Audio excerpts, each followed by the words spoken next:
It should be noted that such an illogical maneuver from a terrorist's point of view becomes almost mandatory if seen from the opposite side of the chessboard. If the operation was in fact orchestrated by someone within the military, no one would want a 757 to plunge from the sky onto the Pentagon's roof. That would cause a major devastation, cost thousands of lives, and possibly kill generals and even the Secretary of Defense. To justify the claim of having been attacked, all that was needed was a strike on the side wall in a less populated area away from the top brass offices, where the number of casualties would be kept to a minimum. Maybe it's just a coincidence, but the area of the Pentagon that was hit with the strange maneuver not only satisfied all these requisites, but had just been reinforced in order to withstand a terrorist attack. Exactly where the plane went in was an area that had recently been redeveloped with very heavy blast walls and firewalls. All the outside windows had been equipped with Kevlar coating to guard against blast. This portion of the building that had been remodeled, heavy blast walls put in, and the old portion had already been vacated in preparations of the remodeling effort, and the number of dead is probably considerably less than it would have been if this part of the Pentagon had been up to full staff. Fortunately, too, this is exactly the opposite side of all the critical command centers in the Pentagon, the Secretary of Defense's office, the Chairman of the Joint Chiefs office, the National Military Command, where some of the most critical military decisions are made. Fortunately, they were all on the other side of the building. The renovated section had just been reinforced by floor-to-ceiling steel beams that ran through all 5 floors. When the building section collapsed, wrote the DoD, the structure was held together by the web of 6 by 6 inch steel columns. Between these columns was a Kevlar-like mesh, similar to the material in bulletproof vests, which kept masonry from becoming shrapnel in case of an explosion. Each blast-resistant window cost $10,000 and weighed about 2,500 pounds. The suspicion that a strike on this section of the building was expected doesn't rest on the major beefing up of the structure alone. Apparently, the rumor of a strike on the external ring had already been circulating among the top ranks of the military. On September 11, Jim Miklaszewski was the NBC correspondent at the Pentagon. The first time I heard the word terrorism out of any U.S. official came shortly after the second plane had hit. And I bumped into a U.S. military intelligence official, and I said, look, what have you got? And he said, obviously, this is clearly an act of terrorism. And then he got very close to me and almost silent for a few seconds. And he leaned in and he said, this attack was so well coordinated that if I were you, I would stay off the E-ring where our NBC office was, the outer ring of the Pentagon, the rest of the day, because we're next. Question. Even if someone could predict that the Pentagon would become a target, one would imagine a plane to plunge from the skies onto the roofs of the building. Why would anyone suggest to stay away from the external ring, in particular, unless he knew in advance what was going to happen? While we were asked to believe that 19 Islamic terrorists were responsible for the hijackings, no one has ever produced a single image of these alleged terrorists boarding the 4 hijacked airplanes. All major airports in the world have security cameras practically everywhere, covering every public area of the airport 24 hours a day. But the only image of the terrorists released after 9/11 was this shot from a security camera showing alleged hijackers Abdulaziz Al-Omari and Mohammed Atta going through a security checkpoint. The 2 men, however, are not boarding Flight American 11 from Boston to Los Angeles, but a previous connecting flight from Portland, Maine to Boston in the early hours of September 11. Only in 2005 were some images of the terrorists in one of the 3 airports released. They showed the group that allegedly hijacked Flight 77 passing through security checks at Washington Dulles. But the timestamp, which is always embedded in security camera recordings, was either cropped out or absent altogether. This means that the video could have been shot at any time prior to 9/11, possibly during a dry run the terrorists did along the same routes. In fact, the 9/11 Commission has stated that many of the terrorists, including Atta, Sheikhi, Jarrah, Hanjour, Hazmi, took cross-country surveillance flights early in the summer. There is another element that makes these images suspicious. In 2001, most security cameras functioned as time-lapse photography, recording an average of 1 frame per second. This video instead is a continuous recording, similar to those obtained with regular consumer-type camcorders.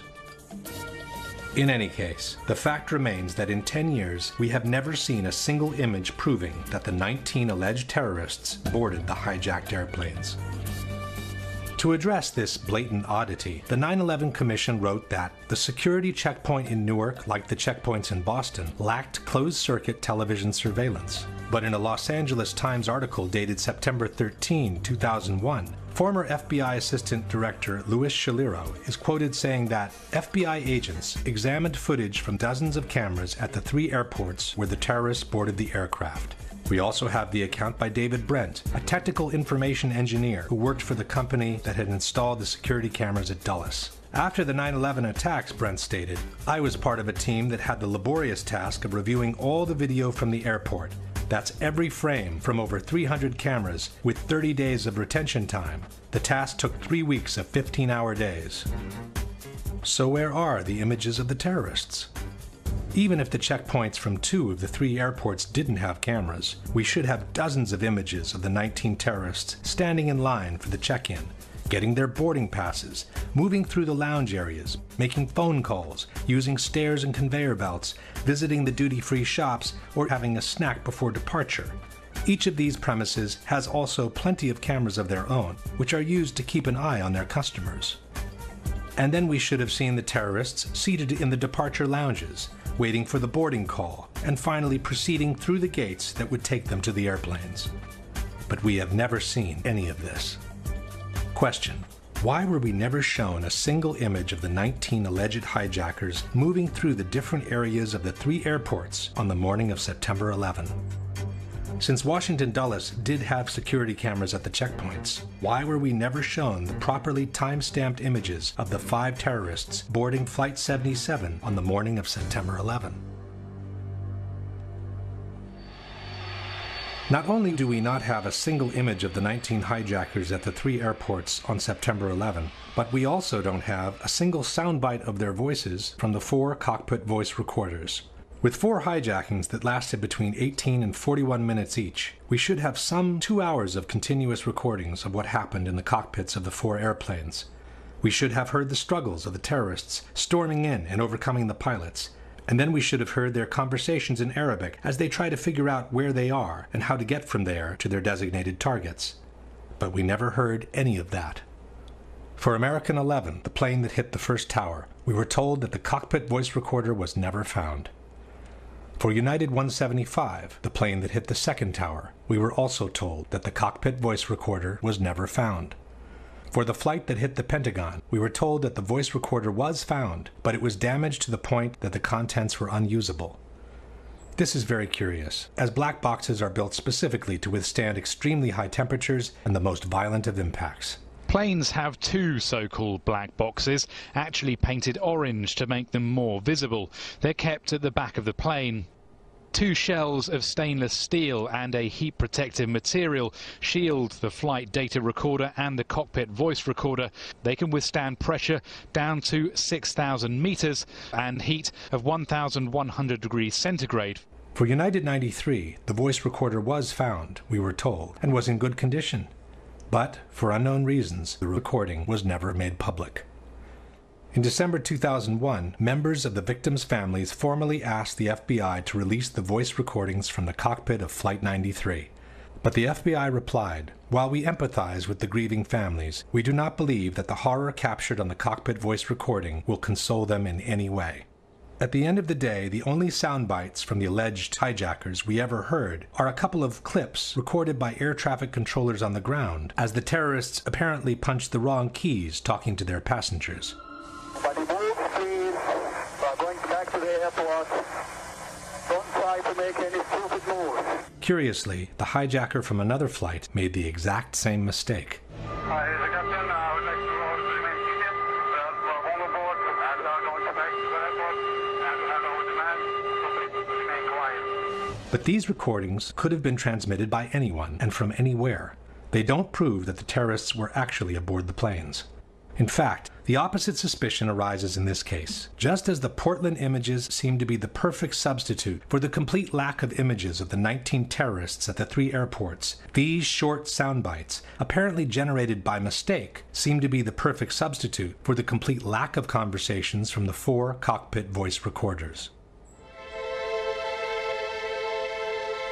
The situation becomes even more implausible if we look at the actual flight data recorders, the devices that store the technical information from the plane during the flight. For the 2 airplanes that hit the towers, again, we are told that the flight data recorders were never found. In the months following the destruction of the Twin Towers, every ounce of rubble that left Ground Zero was meticulously combed through in the effort to recover every possible human remain. That's when we decided the very least that we can do. If we can't bring them home to their families alive, then we'll stick it out and bring them home to their families.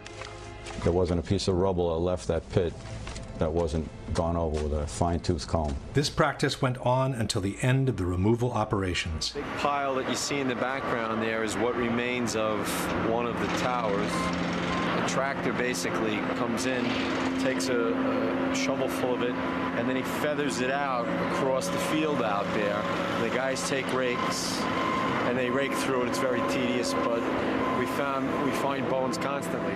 As if that weren't enough, the same search was repeated at the Fresh Kills landfill in New Jersey. Every single piece of debris, having already been combed through at Ground Zero, went through 3 more passes under the careful eyes of officers and agents of the FBI and the NYPD.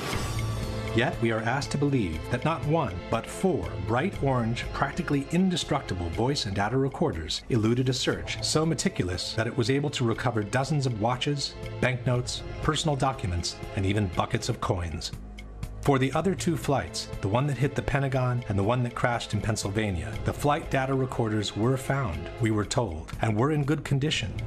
It's from these 2 black boxes that the animations depicting the full flight of American 77 and United 93 were extracted. These 2 black boxes, however, pose a big problem.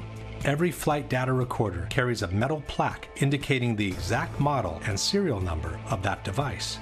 This allows a flight data recorder to always be matched to the plane it was mounted on, while providing some important technical information. As explained by the NTSB, the serial number is used to identify when a recorder manufacturer switched from a certain memory configuration to another. This information is necessary to perform the correct recovery of the data. In virtually every accident report filed by the NTSB in the last 20 years, both the cockpit voice recorder and the flight data recorder's serial numbers are listed. But in the reports from Flight 77 and Flight 93, for some reason, they are not.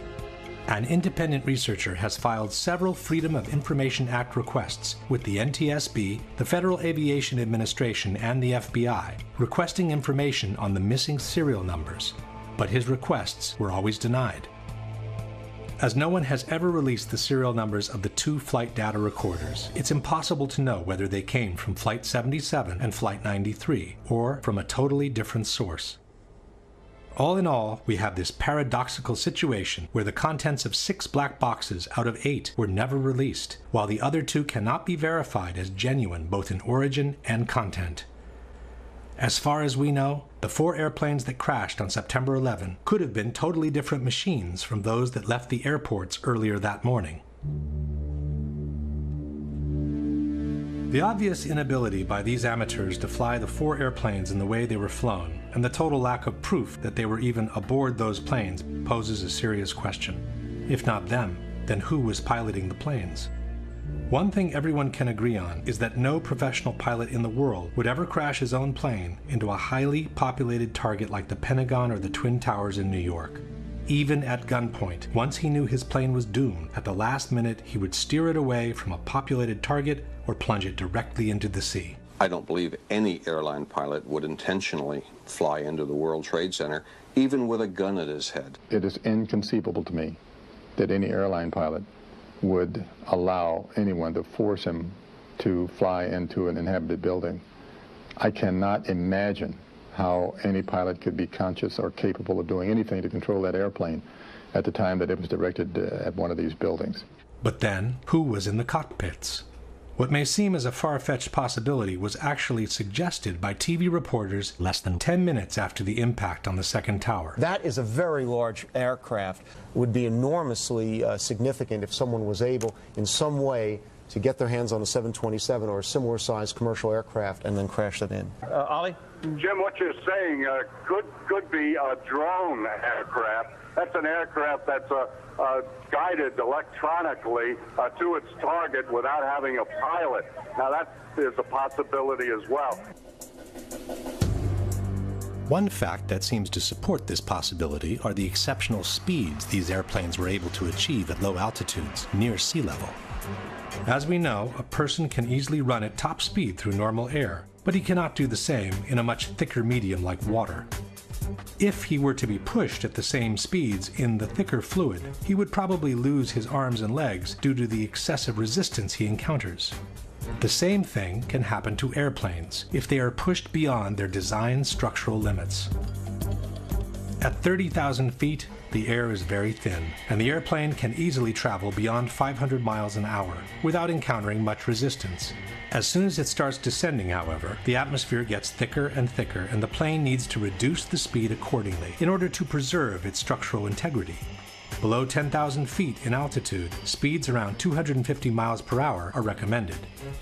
In fact, each airplane has a specific maximum operating velocity called VMO, which should never be exceeded at low altitudes. Never means never for a reason. Should the VMO be exceeded, a phenomenon called flutter can occur, which can quickly cause irreversible damage. The flutter phenomenon can affect any kind of airplane, from large military bombers to small single-engine airplanes. Once the VMO is exceeded, not only are the wings and the ailerons at risk, but also the fuselage begins suffering from the air pressure caused by the speed. This is what happened to an Air China 747, which exceeded the maximum operating speed, or VMO, in the desperate effort to recover from an engine failure. For the first time, Captain Ho takes manual control of the plane. Airspeed 270, 280. The plane is about to exceed its maximum speed. Approaching VMO. The stress of the dive tears the landing gear doors off the plane. It has VMO. Emergency. Emergency. Luckily, the pilots were able to regain control of the plane and perform an emergency landing. The damage caused by the excess velocity was visible all over the plane. The maximum operating speed for a 767, two of the four hijacked airplanes, is 414 miles per hour. For the other two airplanes, the 757s, the VMO is even less, 402 miles per hour. Yet on 9/11, all four airplanes were flown at speeds close to or beyond 500 miles per hour near sea level without suffering any visible structural damage, while remaining perfectly under control all the way into their targets.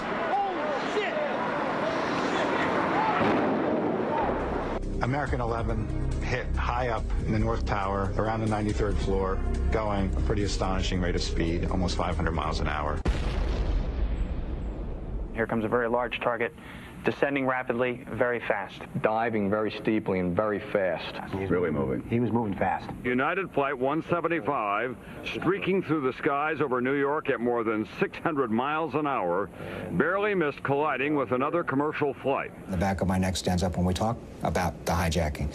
We watched the speed, very high rate of speed. I believe it was about 600 knots southbound, which was extremely unusual for an air carrier. According to the NTSB, during the descent from 12,000 to 6,000 feet, the aircraft ground speed remained between 500 and 520 knots.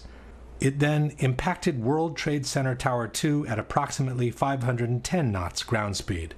510 knots is 586 miles per hour. That's almost 200 miles per hour beyond the maximum operating velocity of a 767. American 77 also impressed the air traffic controllers for the speed in approaching Washington. It was an unidentified plane to the southwest of Dulles, moving at a very high rate of speed. I slid over to the controller on my left, and I asked him, "Do you see an unidentified plane there southwest of Dulles?" And his response was, "Yes." "Oh my gosh, yes. Look how fast he is." Full throttle. Full out. The plane made its circular descent at about 350 miles an hour. Then it kept accelerating until it crashed into the Pentagon, says the commission report, traveling at approximately 530 miles per hour.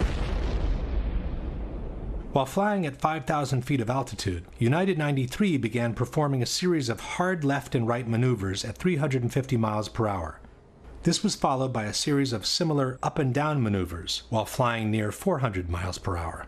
Yet Zihad Jarrad, the amateur who wasn't allowed to fly solo on a single-engine airplane, braved the roller coaster without ever losing control. As the plane was descending, he even kept accelerating until the aircraft plowed into an empty field in Shanksville, Pennsylvania at 580 miles per hour. These exceptional speeds, achieved at low altitudes, have raised more than an eyebrow among aeronautical experts and pilots alike, especially those who had flown the actual airplanes involved in 9/11. I flew the two actual aircraft which were involved in 9/11, the flight number 175 and flight 93, the 757 that allegedly went down at Shanksville, and flight 175 is the aircraft that's alleged to have hit the South Tower.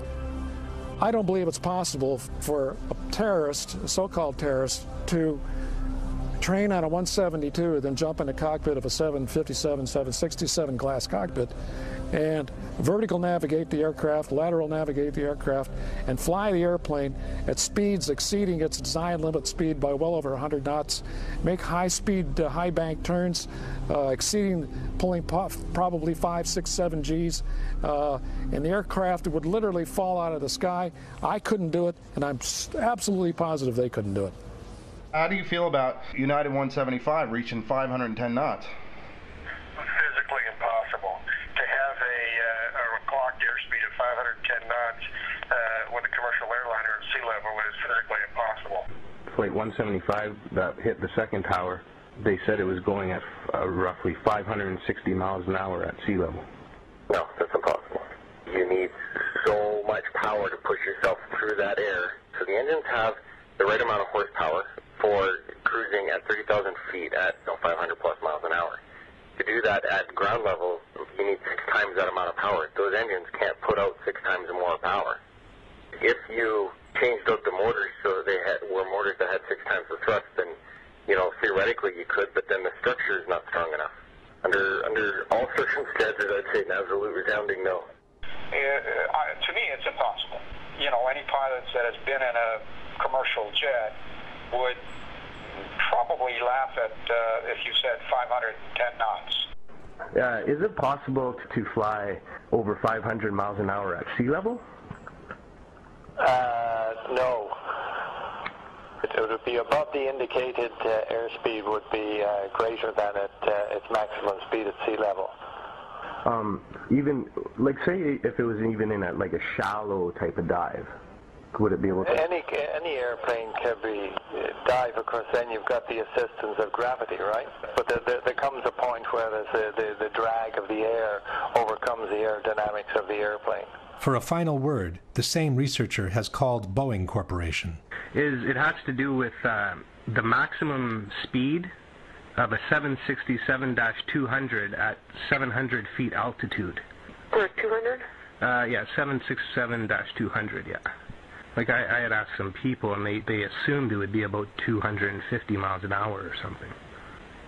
That sounds pretty likely because at 35,000 feet it's 530 miles. So there's no way that it could be going 500 miles an hour at 700 feet altitude then. Not a chance. Not that fast. Question.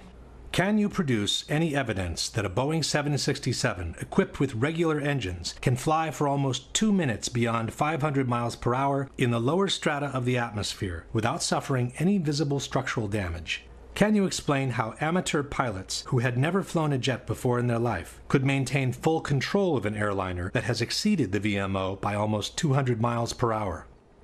And why would some terrorists who have been lucky enough to get within reach of their target want to risk the entire operation by imposing such a stress on the airplane that it would almost certainly cause them to crash before they complete their mission?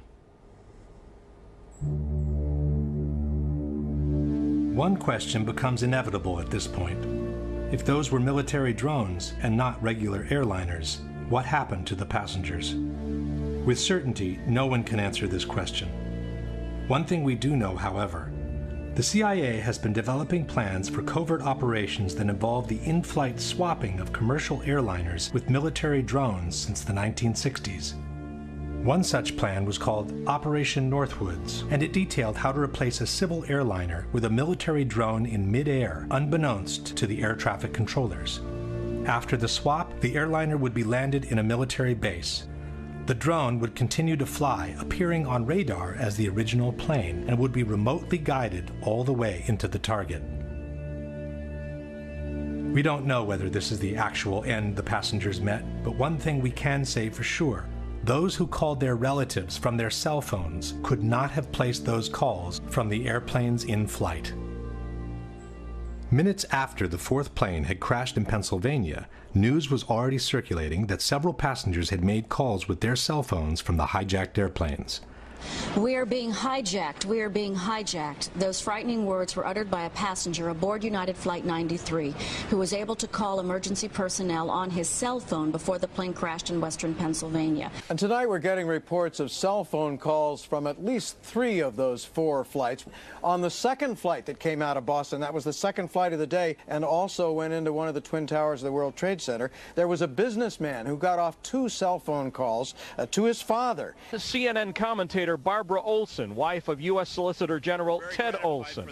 She reportedly called her husband twice on a mobile phone to tell him her plane was being hijacked.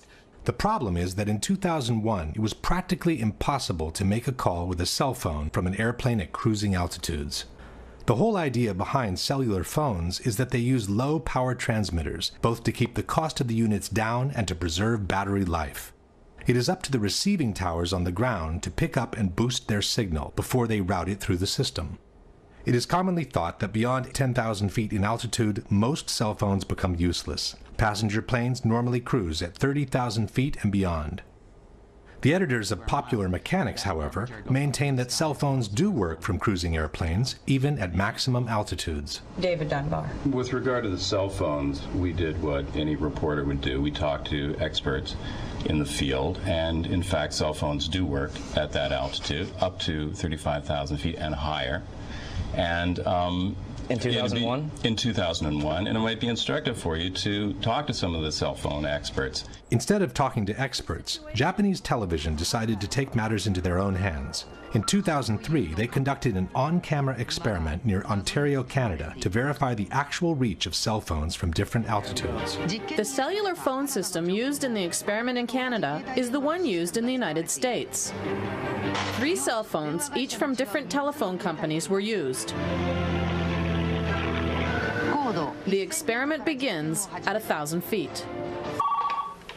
Hello? Hello, I'm calling from cell phone A. 1,000 feet, what is happening, trading sounds okay? The results were the same with the other 2. Next we went up to 4,000 feet. Then... No, not on me. Company B's phone stopped working at 4,000 feet. And when the aircraft rose to 6,000 feet, Company A's phone also became useless. At 8,000 feet, none of the 3 cell phones worked anymore. No service on A, no service on B, no service on C.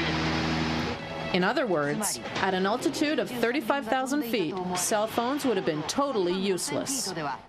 There is another problem besides altitude that makes calling from a cell phone unthinkable from a cruising airplane, and that is speed. Calling from an aircraft with a cell phone would be like calling from a car traveling at 500 miles per hour. The connection would continuously need to be transferred from one receiving station to the next, and then to the next, and again to the next. The transfer procedure between 2 receiving stations is called handoff, and it relies on continuous triangulations between the receiving towers in order to establish the exact position of the caller. As the mobile unit approaches the handoff zone, the first tower senses the weakening of the signal and prepares to transfer the call to the second. When the second tower senses the signal is strong enough to take over, the handoff procedure is initiated. If everything goes well, the call is rerouted into the system by the new receiving station. But the speed by which an airplane approaches and crosses over the handoff zone is so high that the towers wouldn't have the time to complete the handoff procedure. The call would be dropped, and the person would need to dial the number from scratch. If one considers the altitude and the speed problems combined, it should be clear that the chances of having an actual conversation with a cell phone from a cruising airplane are practically nil. Even after 2001, both altitude and speed problems remain. In 2005, the Washington Post wrote, "Most cell phones can't reach a station from beyond 10,000 feet. Another technical hurdle is to find a way that cell phone calls would be handed off from one cell tower to another on the ground when an aircraft is traveling at 500 miles an hour." And even 10 years after 9/11, people who try to use their cell phone from cruising altitudes are bound to get the same results. Once it became clear that the passengers could not have placed their calls from the cell phones on the airplanes, the official narrative on this issue became more and more ambiguous and non-committal.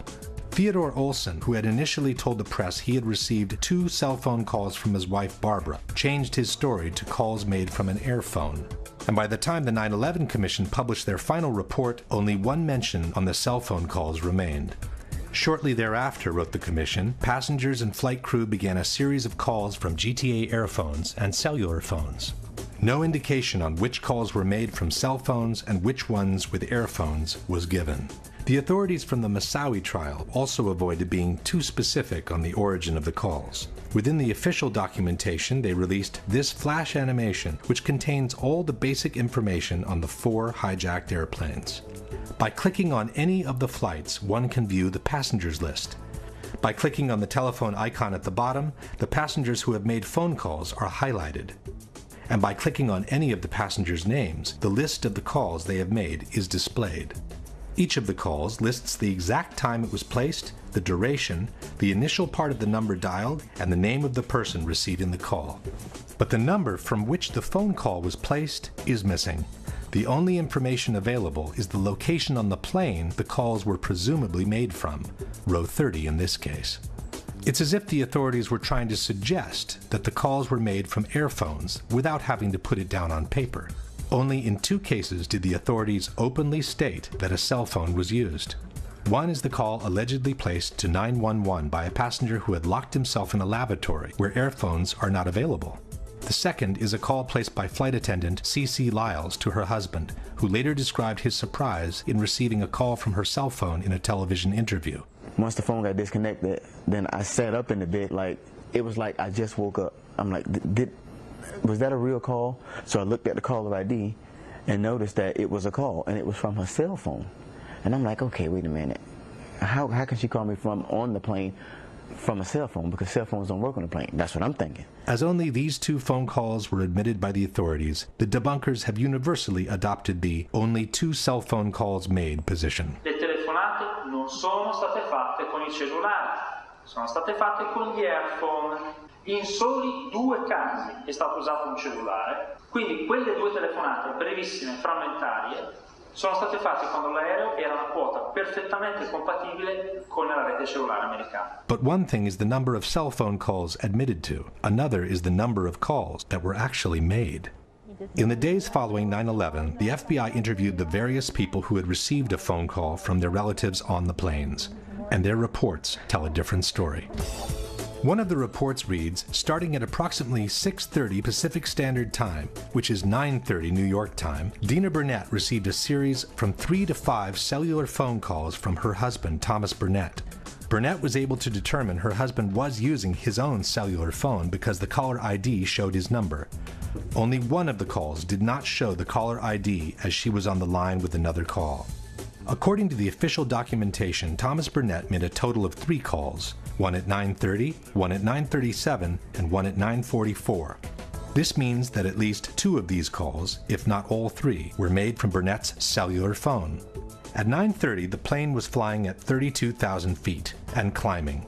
At 9:37, it had reached 36,000 feet and was still climbing. At 9:44, it had descended to 22,000 feet, while it accelerated until reaching a ground speed of almost 400 miles per hour. None of these calls seems to have been possible with a cell phone from that airplane. According to another report, United 93 passenger Jeremy Glick saw hijackers on the plane, used a cell phone, and called Makeley, his stepmother, to report the hijacking. He then asked to talk to his wife, Lisbeth. And he was on the phone and he had told me that his plane had been hijacked. According to the FBI, Glick's wife, Lisbeth, could not hear any unusual sounds in the background of the call, and the connection was extremely clear, as if he was calling from the next room. Cell phone communication was lost at 9:55. Glick placed the call at 9:37, which means the communication lasted uninterrupted for 18 minutes while the plane was flying between 39,000 and 10,000 feet at an average speed of almost 400 miles per hour. Only a miracle could have kept that connection open for all that time had the call truly been placed from the airplane in flight. Lauren Grancolas possessed a cellular phone and is believed to have allowed another passenger, Honor Wainio, to use the cellular phone. Wainio placed one call to her parents at 9:53, when the plane was at about 10,000 feet, traveling close to 400 miles per hour. Elsa Strong received a cell phone call from her sister, Lisa Gronlund, a passenger on United 93. Gronlund made the call to her sister at 9:46, when the plane was at 17,000 feet and traveling at almost 400 miles per hour. Marion Britton was also a passenger on United 93. Britton's live-in boyfriend received a cellular phone call from Britton during the hijacking. Britton told Fiumano, her boyfriend, that she had borrowed a cell phone from another passenger. Britton's call to Fiumano took place at 9:49, when United 93 was flying beyond 13,000 feet at a speed of 420 miles per hour.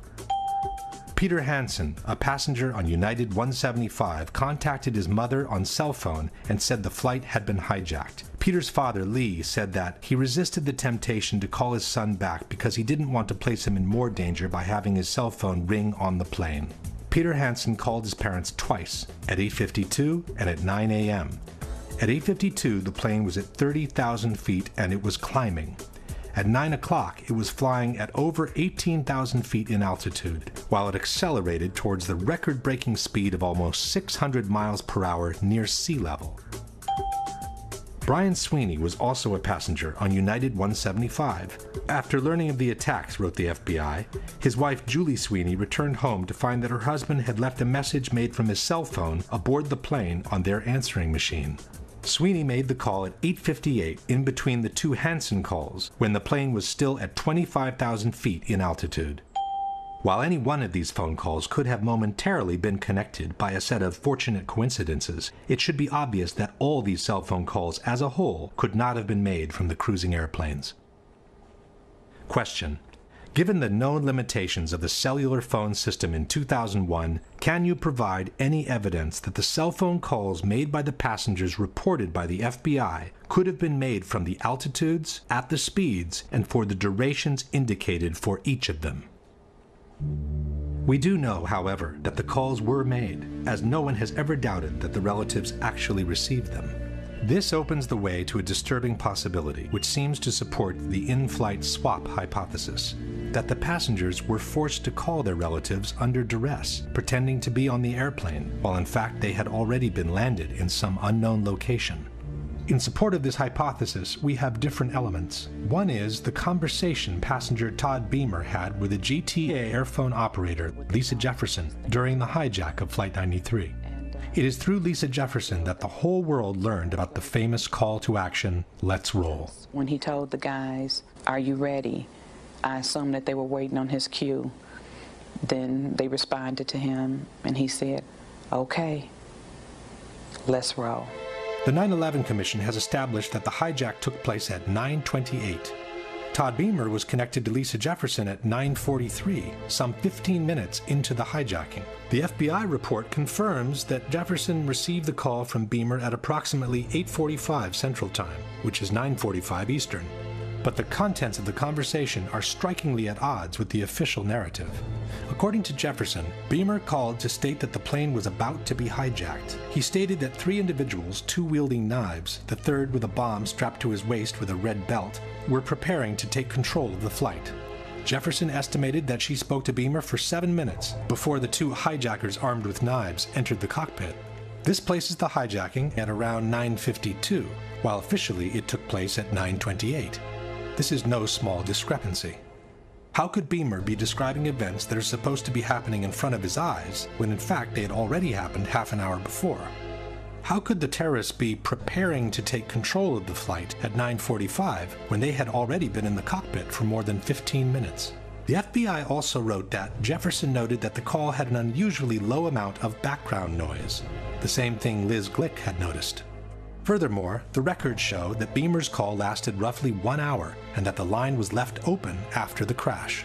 "We didn't lose a connection," stated Jefferson, "because there's a different sound that you use. I never lost connection. It just went silent." Jefferson stayed on the phone, stated the FBI, until she learned Flight 93 had crashed. Question: since airphones are powered by the same airplane's electrical system, how could the line have remained open for another 45 minutes after the plane had literally disintegrated to the ground in 1,000 pieces? All these discrepancies seem to suggest that Beamer was not on the plane, observing real events unfolding, but was describing an imaginary, pre-scripted situation from a different location. In support of this hypothesis, we also have the dramatic message left by flight attendant Cece Lyles in her husband's answering machine before briefly talking to him on her cell phone. As she herself is suggesting, we should listen very carefully. Tuesday, 9:47 a.m. Hi, baby. Baby, you have to listen to me carefully. I'm on a plane that's been hijacked. I'm on the plane. I'm calling from the plane. I want to tell you I love you. Please tell my children that. We too can notice the absence of the typical background noise heard inside a plane. I don't know what to say. There's 3 guys. They've hijacked the plane. I'm trying to be calm. After saying goodbye, she seems to fumble with the headset while she whispers a few more words into the mouthpiece. I hope to be able to see your face again, baby. I love you. Bye. End of message.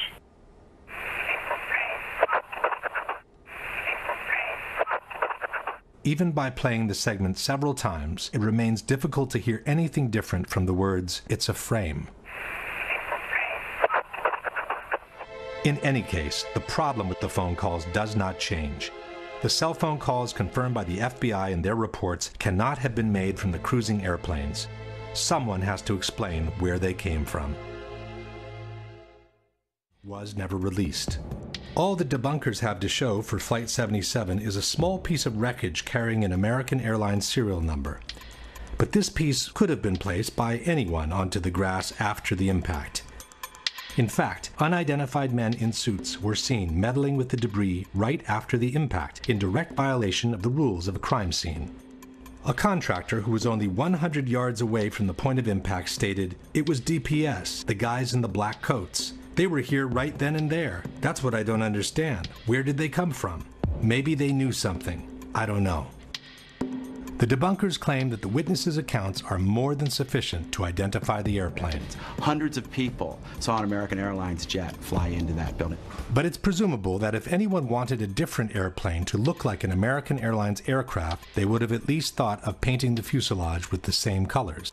The majority of witnesses recall seeing a large airliner, but there are also witnesses who describe a much smaller, executive-like airplane. I was just casually looking out the corner, out of the window, and the corner of my eye saw what looked to be maybe a 20-passenger corporate jet, no markings on the side. From my office, I was able to see a white jet, like a Gulfstream type commuter jet, I guess.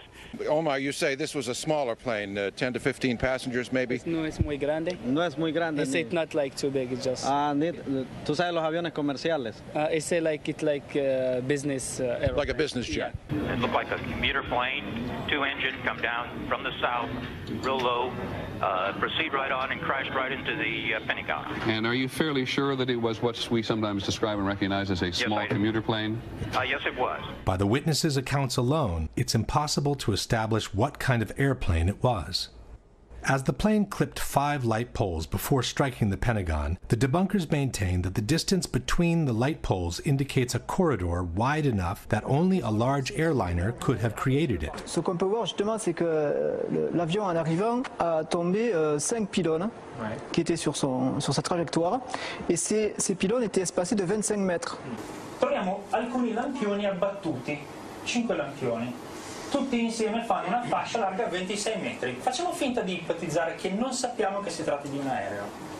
sappiamo che c'è qualche cosa largo 26 metri che è passato di lì. 26 meters is roughly 85 feet, but the wingspan of a 757 is 124 feet, which means any airplane with an 85-foot wingspan could have downed those light poles. It didn't need to be a 757. In fact, with a 100-ton airliner hitting a reinforced concrete building like the Pentagon, one would expect to find a situation similar to this. What immediately stood out instead was the absence of large, identifiable pieces of debris which are usually found after the crash of an airliner. Bob Pugh was the first professional cinematographer to arrive on site. No one was in control of the area. I had free reign. And there's a lot of debris in the foreground of those videos. Again, it's very small pieces. I mean, I'm standing on pieces, a dinner plate or smaller in size. All the while, I'm looking for wreckage, and I can't find a piece of anything that I recognize. I can't see the tail, I can't see the wheels, I can't see the engines, there's no chairs, there's no luggage. According to the debunkers, there are no large pieces of debris on the lawn because most of the airplane ended up inside the building. Quindi gran parte dei frammenti dell'aereo non sono fuori perché l'aereo è entrato nell'edificio. Purdue University has produced a detailed computer animation illustrating the official version of the event. We had the plans for the Pentagon, all the details, right down to the last reinforcing bar. The speed of the airplane and the direction from which came was given to us by the Transport Safety Institute. According to the official version, the plane approached in a low trajectory, clipping 5 light poles from the nearby intersection. Slightly tilted to the left, it hit a trailer parked outside the building with the bottom of the right wing, and then impacted the facade at an angle of 42 degrees. Most of the plane penetrated the facade and proceeded inside the building on a diagonal course, causing destruction as it was being destroyed. The fuselage pierced through the outer wall of the C-ring, producing this round-shaped exit hole 10 to 12 feet wide. There are, however, many problems with this version of the events. The first one is the actual wingspan of a Boeing 757. Most of us remember the facade of the Pentagon after it had collapsed. But before it collapsed, right after the impact, this is what the building looked like.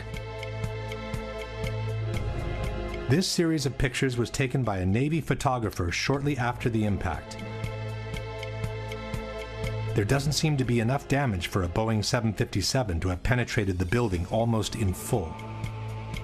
Using the best part from each image, a digital expert has created this composite picture, which has become the universal tool of reference for anyone involved in the debate. The composite picture shows an almost continuous opening at ground level, about 90 feet wide. The damage extends to the second floor, with an entry hole about 15 feet wide.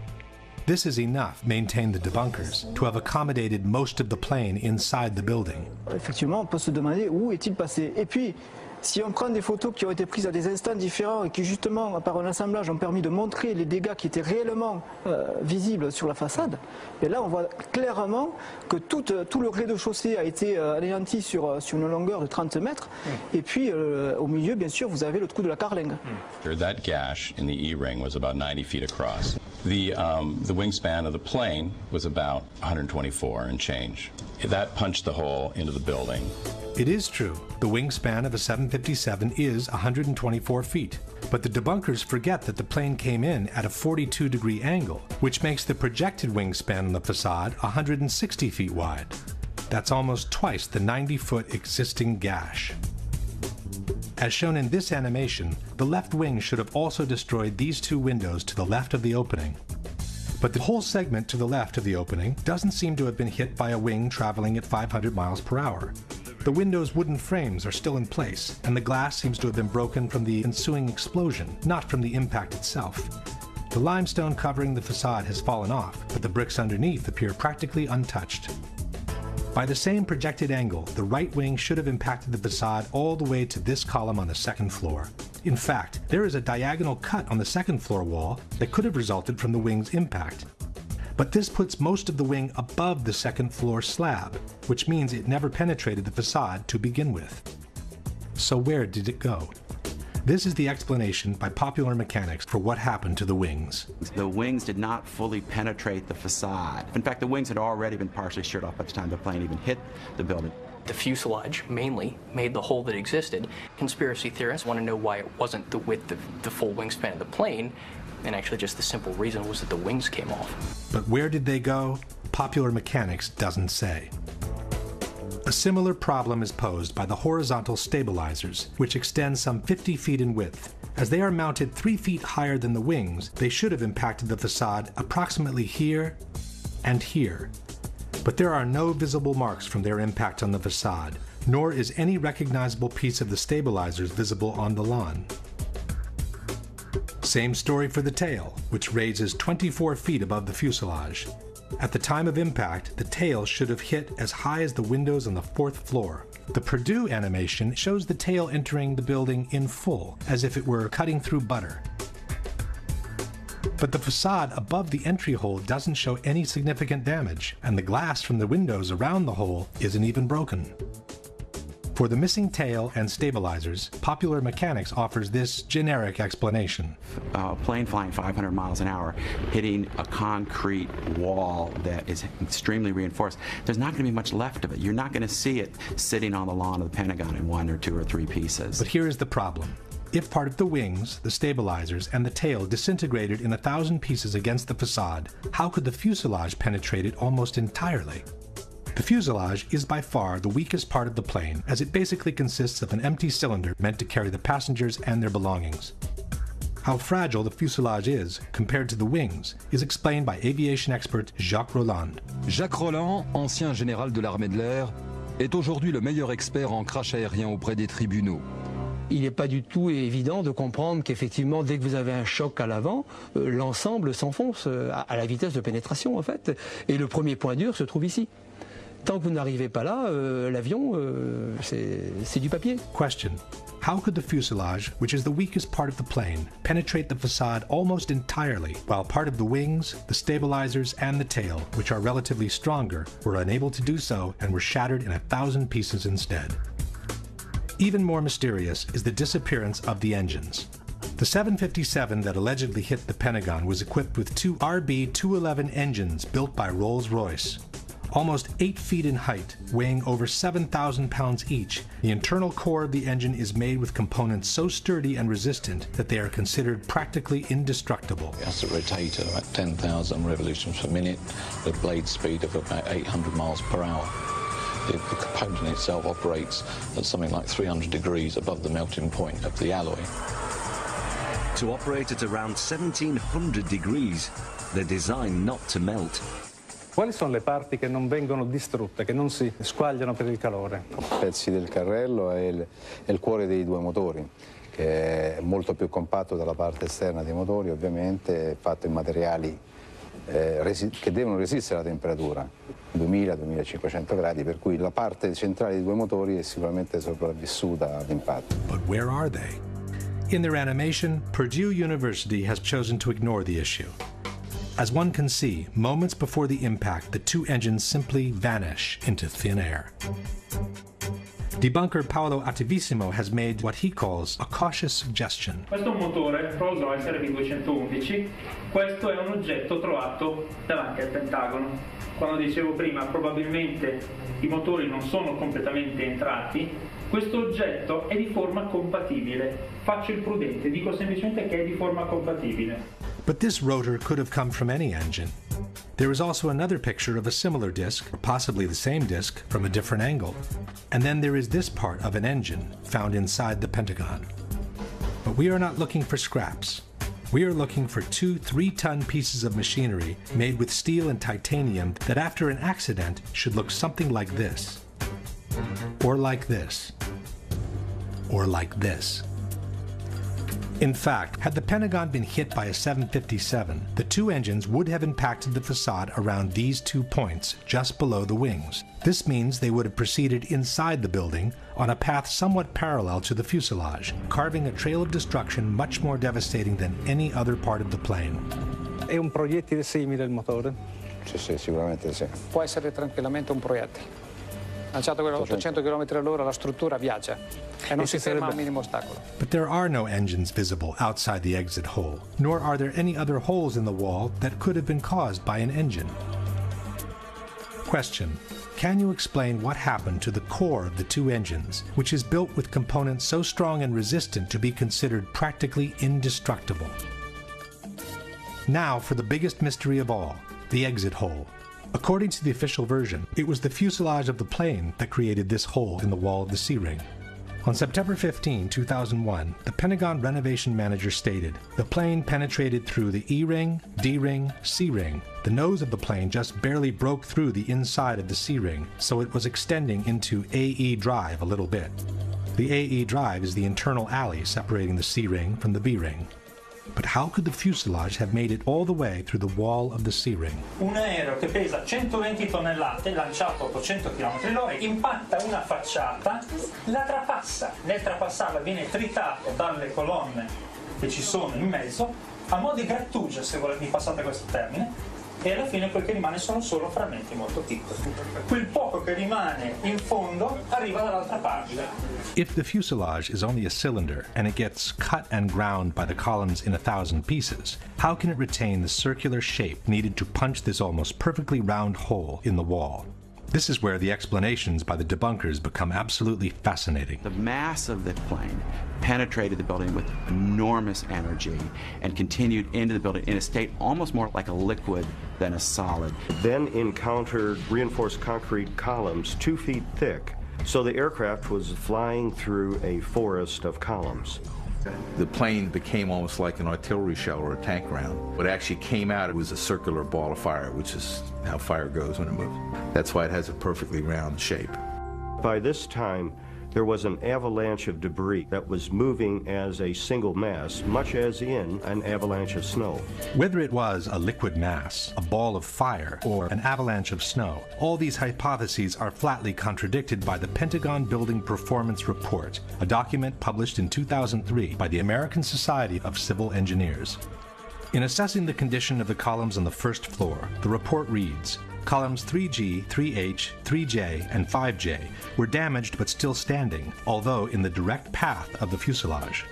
It is highly unlikely that any significant portion of the fuselage could have retained structural integrity at this point in its travel. The aircraft frame most certainly was destroyed before it had traveled a distance that approximately equaled the length of the aircraft. The length of the aircraft is 155 feet, which is roughly half the distance between the entry and the exit holes. That no substantial part of the fuselage reached the wall of the C-ring was also confirmed by the first eyewitnesses who described the damage inside the Pentagon. So the plane went in to the E, D, and to the C-ring. Not all the way through the C-ring. Furthermore, if we follow the lines connecting the exit hole to the impact zone at the angle of 42 degrees, we see that the path is repeatedly blocked at some point or another by columns that are damaged but still standing. This means that no substantial piece of debris could have traveled from the impact zone to the exit hole in any case. Question: given that, according to the Pentagon Building Performance Report, the aircraft frame most certainly was destroyed before it had traveled a distance that approximately equaled the length of the aircraft, and that it is highly unlikely that any significant portion of the fuselage could have retained structural integrity from that point on, can you explain what caused the almost perfectly round exit hole in the outer wall of the C-ring? In conclusion, we have an opening on the first floor that's a bit more than half the projected wingspan of a 757, the tip of the left wing and most of the right wing missing without a valid explanation, the horizontal stabilizers and the tail also missing without a valid explanation, a fuselage that behaved more like a warhead than an empty cylinder made with aluminum, no trace whatsoever of the core of the two engines, and an exit hole on the C-ring that no one can rationally explain. Given all these facts, we must conclude that the damage observed at the Pentagon is not compatible with and must have been created by something other than a Boeing 757. The mystery of what hit the Pentagon could have been easily solved if the FBI had released the videos from dozens of surveillance cameras that are placed all around the impact zone.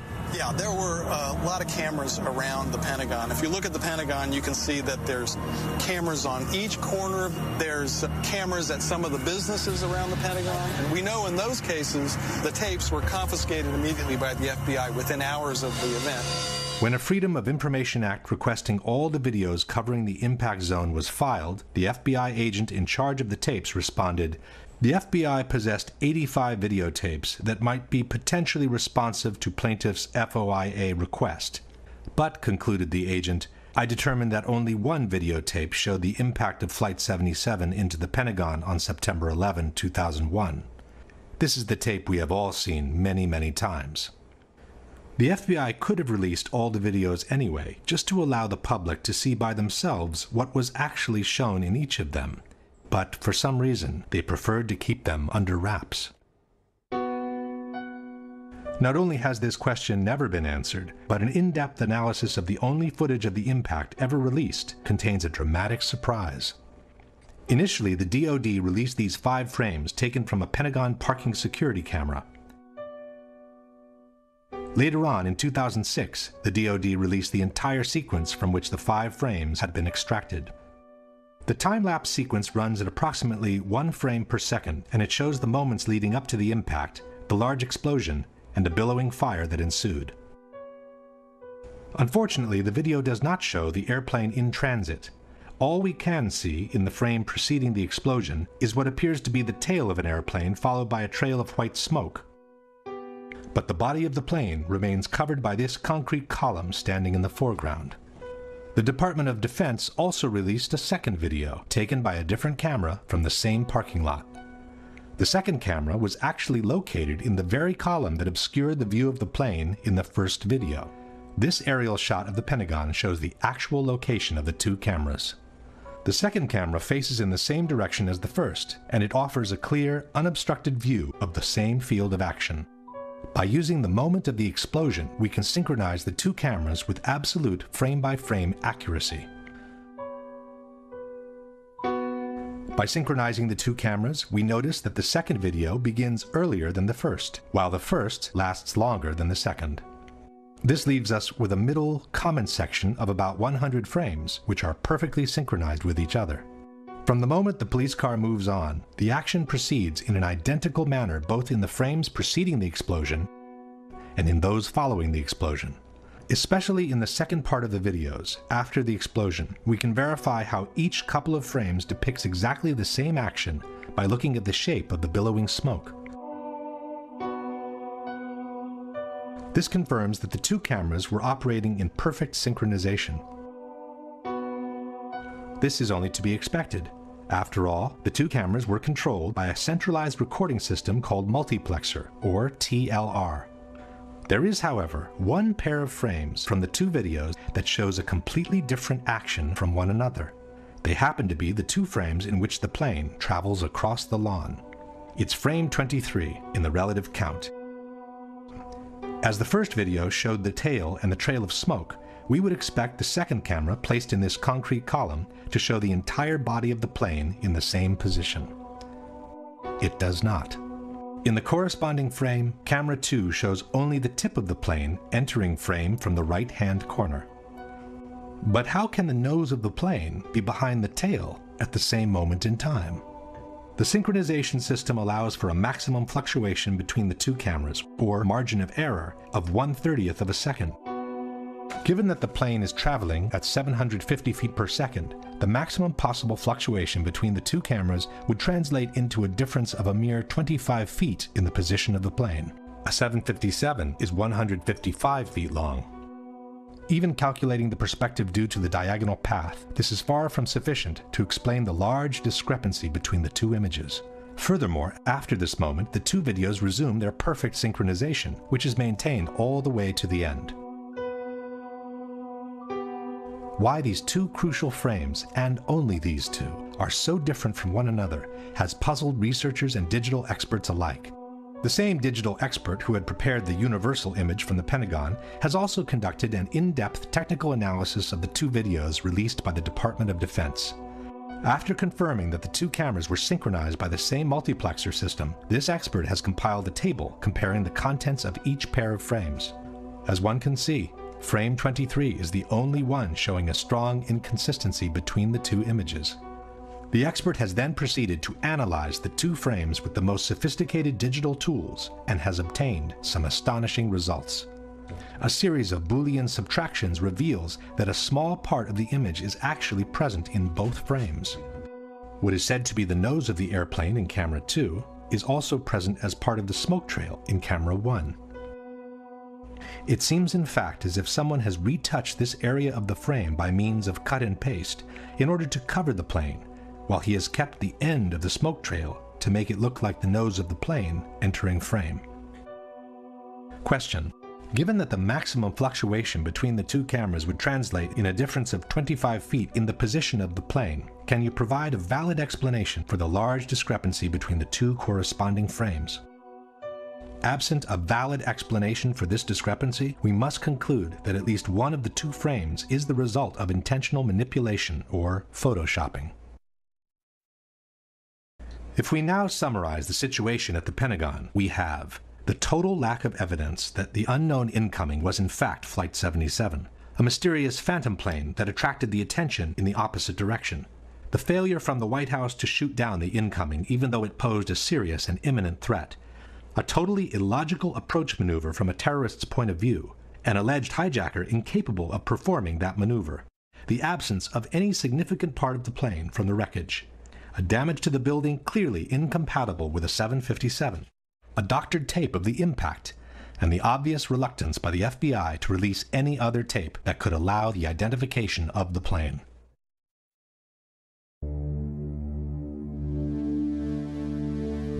The whole issue of Flight 93 basically boils down to one question. If you just happened to drive by and someone told you that a Boeing 757 has just crashed into this hole and most of the 100-ton airliner is now buried under the ground, would you believe it or not? This is the kind of puzzlement the people from Shanksville experienced when they arrived on the crash site of Flight 93. We drove back that road, and where the road ended, that's where the plane was. And I mean, you know, the only thing I could tell, you know, I get out, you know, like I said, I heard this thing, you know, I felt the explosion, saw the fireball, and I get up there and I'm thinking, where is it, you know? Just debris, pieces, small pieces of debris, and you know, the trees were singed and burning, it was just smoldering. Nothing. It was just little pieces. There was nothing to actually, like a door or window or anything. You couldn't really, it was just little pieces of shrapnel everywhere. What's that right there? Over in here. TV reporters were also at a loss when faced with the idea that an actual plane had just crashed on that site. You know, at first I wasn't even sure that this was, that these were pieces of the plane. They're so small, and it's indistinguishable. You can't tell whether it's a piece of the fuselage or a piece of the seats. You don't know what it is. Chris Kanicki, he's a photographer. He was back there just a couple of minutes ago, and Chris, I've seen the pictures. It looks like there's nothing there except for a hole in the ground. Basically, that's right. From where we could see, there wasn't much left. Any large pieces of debris at all? No, there was nothing that you could distinguish that a plane had crashed there. It's really all you see is a large crater in the ground and just tiny, tiny bits of debris. Alert also went out to Somerset County Coroner Wallace Miller. He hurried to the scene, an abandoned strip mine. When he arrived, he couldn't believe his eyes. It looked like someone had gouged about a 10-foot wide, 10-foot deep trough through the strip mine area. But when you looked in, it was just covered with dirt. There was nothing there that you could really say it was an airplane. Dennis Roddy was the editor-in-chief of the Pittsburgh Gazette. Airplane debris? Nothing I could identify. Possibly the most disconcerted of all was the mayor of Shanksville, Ernie Stuhl. Ja, mein Schwager und ein guter Freund von mir waren die Ersten hier. Sie haben in Shanksville an einer Straßenecke gestanden und sich unterhalten. Ihr Wagen stand gleich in der Nähe und so waren sie die Ersten hier. Dann kam erst die Feuerwehr. Alle waren wie vor den Kopf gestoßen, weil sie zu einem Flugzeugabsturz gerufen wurden. Aber da war kein Flugzeug. Kein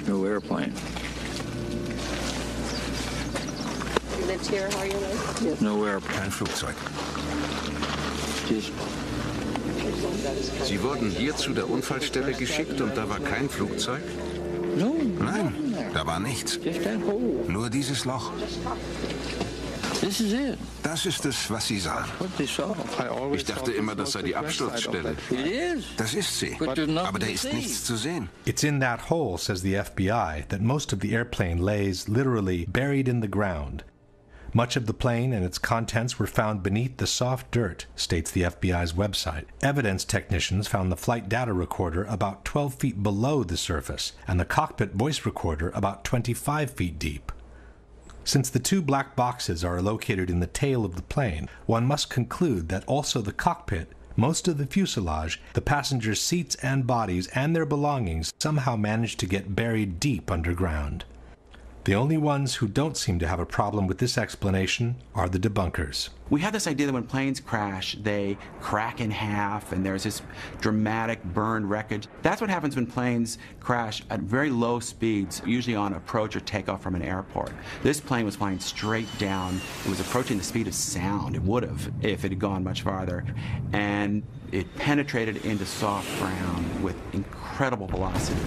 Ma qui la caduta è stata diversa. L'aereo era quasi verticale quando si è schiantato a una velocità altissima. L'aereo si schiaccia quasi nel terreno, produce un cratere piccolo e questo è quello che rimane, va a finire quasi tutto nel terreno. First of all, it isn't true that the plane hit the ground almost vertically. According to the NTSB flight path, the 757 hit the ground at an angle of about 45 degrees. This fact alone removes much of the exceptionality the debunkers would like to attach to this crash. But even if it were true that the plane fell almost vertically, how could the hole have closed itself up even before the first responders arrived? This is not mud. This is your typical hard country soil. When a plane crashes and makes a hole in the ground, the hole remains open and quite visible from above. This, for example, is the crater caused by Flight Pan Am 103 when it crashed in Lockerbie, Scotland in 1988. It's true that the 747, the plane that crashed in Lockerbie, is larger than a 757, but it's also true that the Pan Am flight broke up in mid-air due to an explosion and that only part of the plane caused the crater seen in the photographs. Let's compare the size of the Lockerbie crater, several blocks wide, with the one in Shanksville, several feet wide. This is the size of a human being next to the Lockerbie crater. This is the size of a human being next to the Shanksville crater. These are people looking down into the Lockerbie crater. These are people standing by the Shanksville crater after the accident. Compare the size of a car with the Lockerbie crater and the size of a small truck with the crater in Shanksville. This is the largest chunk of the Pan Am flight that was found near Lockerbie. It's almost half the front part of the fuselage and includes part of the cockpit. This is the largest piece of debris we have ever seen from Shanksville. It's a piece of fuselage a bit wider than 2 passenger windows in a picture released 5 years after the event. This is an engine from Pan Am Flight 103 which plunged to the ground at a location near Lockerbie. This, we are told, is an engine from Flight 93 which was supposedly excavated from the hole in Shanksville. These are images from different crashes, showing that the tail of the plane almost always survives. It does so because it's normally the last part of the plane impacting the terrain, when most of the kinetic energy has already been dissipated to the ground. This is the mark on the ground that was supposedly left by the tail of Flight 93 before it vanished into thin air. These are the chunks of the wings that are normally found after a plane crash. These are the marks that the wings of the plane allegedly left on the ground in Shanksville before vanishing with everything else into thin air. And this is the center of the hole, which is supposed to have swallowed practically the whole fuselage. But this is where the official story of the crash becomes truly fascinating. According to the FBI, after 2 weeks of excavation in Shanksville, 95% of the plane had been recovered. A Boeing 757 weighs roughly 100 tons. A mid-sized car weighs about 2,500 pounds, a ton and a half. This means that, according to the FBI, the equivalent of at least 50 to 60 cars was actually excavated from the ground. Question: can you explain how most of an airplane weighing 100 tons could end up buried deep underground in a hole that closed itself up before the first responders arrived? But even if it were true that 95% of the plane has been recovered, where is it? Why have we never been shown it? When a controversial accident happens, all efforts are made to recover as many pieces of the plane as possible. These, for example, are the remains of the flight from Lockerbie, which have been pieced together in a hangar. These are the remains of TWA 800, the flight that crashed in the ocean near Long Island in July 1996. These are the remains of flight Itavia 870, which crashed in unclear circumstances near Ustica, Italy in 1980. Why wasn't the same thing done with United 93? Given the controversy on the absence of debris, coupled with the rumors of a possible shoot-down, it would have been the perfect way to put all the conspiracy theories to rest. Instead, we are told, all the recovered parts of the plane have been sequestered by the FBI, and no one has ever been able to see them. As far as we know, Flight 93 might have never crashed in Shanksville to begin with. There is another problem for those who support the official version. When an airplane crashes to the ground, normally a plume of thick black smoke rises to the sky and continues to burn until all the fuel is consumed. But instead of being faced by something like that, this is what the people in Shanksville saw. This is what we saw. Das ist das, was wir gesehen haben. Sieht fast aus wie ein Pilz. It looked like a mushroom cloud, he said, but under the cloud there is no plume of black smoke rising to the sky, and the mushroom shape is the classic result of a bomb explosion. The same local reporter also noticed the absence of smell from burnt jet fuel and the odor of scorched earth instead. And there's a very strong odor of the scorched earth. The only way I can describe it. It doesn't smell like jet fuel. It smells like... Kendall, how do you describe it? Just burned earth. Burned earth. It smells like burned earth. The grass next to the hole also indicates there was no fire after the explosion, as it appears perfectly dry and untouched all around. Some have suggested that this is only the initial explosion, and that the plume of black smoke hasn't started to rise yet.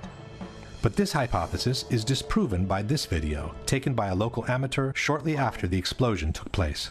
Crash over on Lambertsville Road. As one can see, the initial cloud floats in the air, but the typical plume of black smoke rising from below is not there. Don't know anything. If we fast forward the video, we can see that the situation doesn't change much. After more than 1 minute, the initial cloud is still there, but there is no black smoke whatsoever rising from below. Question. Since the plane was carrying 8,000 to 10,000 gallons of fuel at the time of impact, can you explain why there is no plume of black smoke rising from the ground after the initial explosion? But the toughest problem for the supporters of the official version is to explain how different parts of debris could end up several miles away from the crash site, even though the plane is supposed to have hit the ground in one piece. William Bunch was a reporter for the Pittsburgh Gazette. I gathered all the information I could and quickly learned that there were a lot of things about the crash of Flight 93 that didn't really add up right away.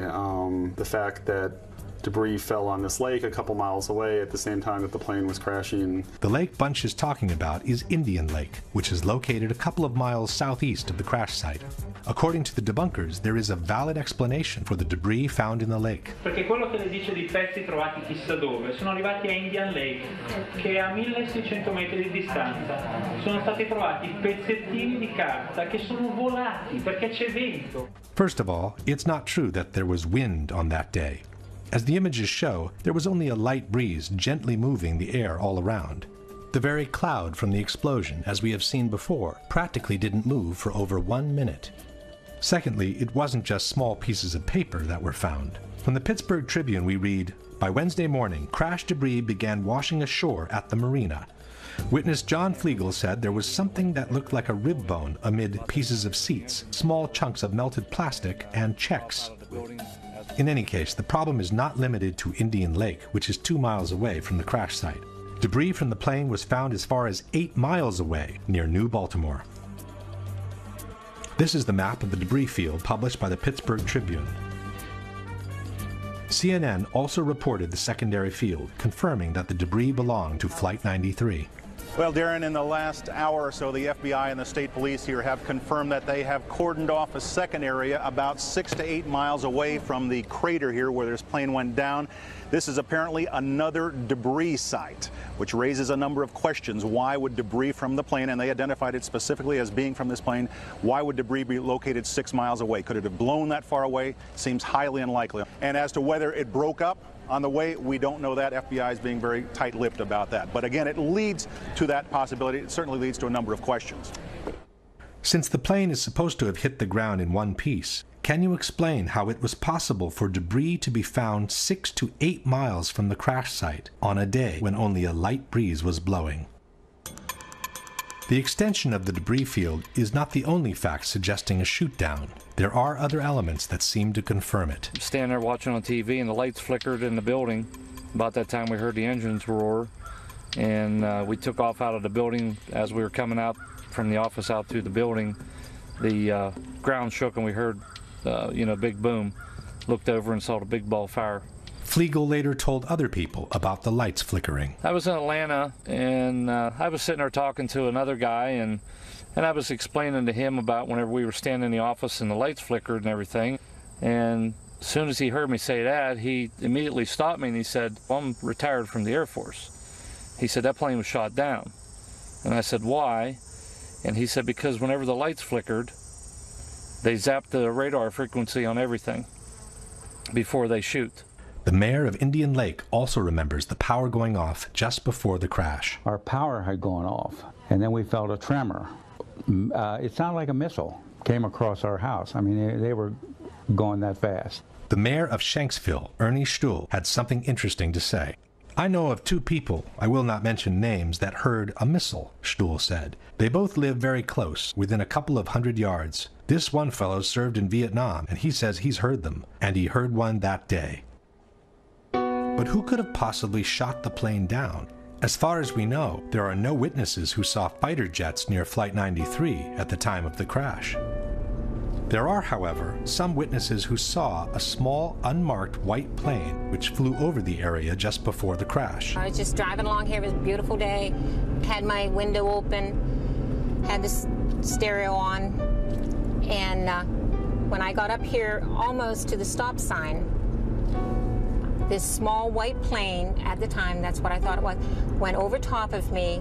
It was so smooth, and it just glided right over me, just like that. And then I ducked, and when I looked up again, then it just banked to the right and went over and went down behind those trees. Something caught my eye, and here was a white plane, and it was coming from the crash site area. The debunkers maintain that there is no mystery behind the white plane. It was a corporate jet, they say, which air traffic controllers had asked to take a look on the ground after they realized they had lost Flight 93. There was, in fact, a little white jet that was seen in the area after Flight 93 crashed. A number of witnesses saw it. It was a little Dassault Falcon corporate jet that was flying to a nearby airport. And what happened is once air traffic control knew they had lost Flight 93, they asked the nearest aircraft to go over the area and actually radio back exact coordinates for the crash site. No. Susan McElwain, however, remembers seeing the white plane before the crash, not after. About 11:30 that night, the FBI came, wanted to talk to me.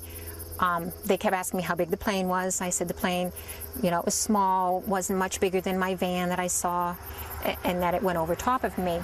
And I said, you want to make sure maybe it was ours and not somebody else's. And then that's when he did seem to get a little nicer. Told me that it was a white Learjet. Someone was taking pictures. I said, before the crash? And he says, well, we got to go. John Flegel also saw the mysterious plane.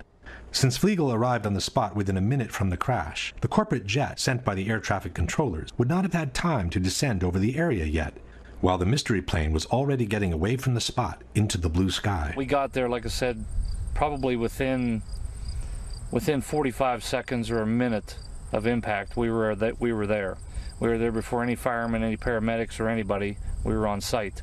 When we got there, there was a plane flying up above, and he was smart. He flew straight for the sun, so you couldn't look at it and see exactly what type of plane or if it was a fighter or what it was. But we caught a glimpse of it, and as he was swinging, he was basically traveling in the same direction